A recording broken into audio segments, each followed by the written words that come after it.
মালদা শহরের বিগ বাজেটের 5টি পুজো কমিটির সাথে প্রতারণা। পুজো মণ্ডপের বায়নার প্রায় 20 লক্ষ টাকা নিয়ে উধাও কলকাতার বেহালার একটি ডেকোরেটর সংস্থা। মাথায় হাত ক্লাব কর্তাদের। মালদা জেলা প্রশাসন এবং মুখ্যমন্ত্রীর দ্বারস্থ হবে এই 5টি ক্লাবের কর্মকর্তারা। উল্লেখ্য, পুজোর বাকি আর মাত্র 14 দিন। মালদা শহরের মণ্ডপে মণ্ডপে চলছে জোর কদমে প্রস্তুতি।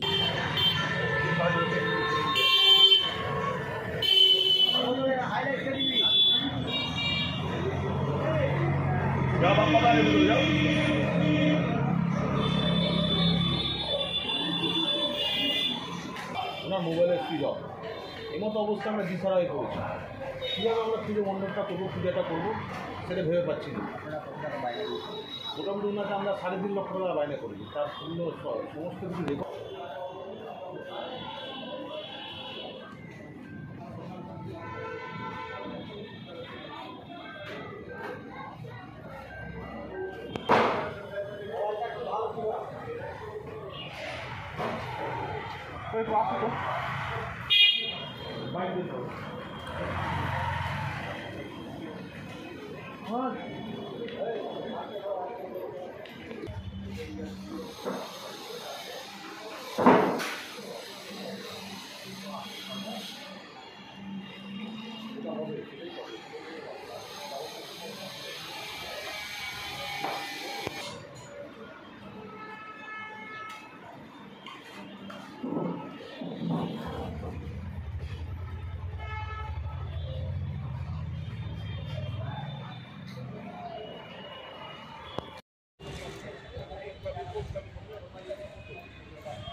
কি অবস্থা এবং কি সমস্যা হয়েছে আপনাদের?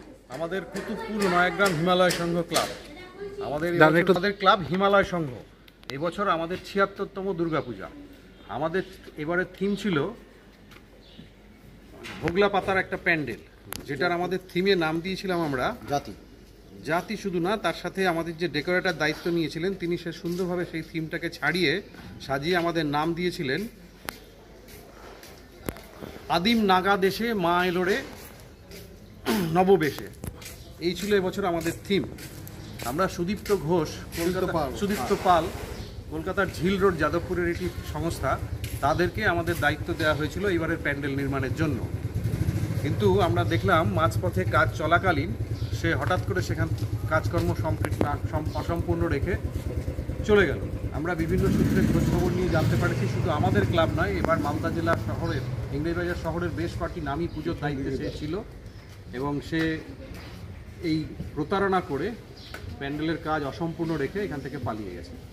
আমরা থানাতেও অভিযোগ জানিয়েছি, বিভিন্ন সংস্থার কাছে অভিযোগ জানিয়েছি এবং প্রশাসনের দ্বারস্থ আমরা হয়েছি। বলছি, কত টাকার বাজেট ছিল এবং কত টাকা দিয়েছিলেন আপনারা? এখনো পর্যন্ত তাকে 2,40,000 টাকা দিয়েছিলাম। আমাদের বাজেট খুব বেশি না, 5.5-6 লাখ টাকার মতো আমাদের বাজেট।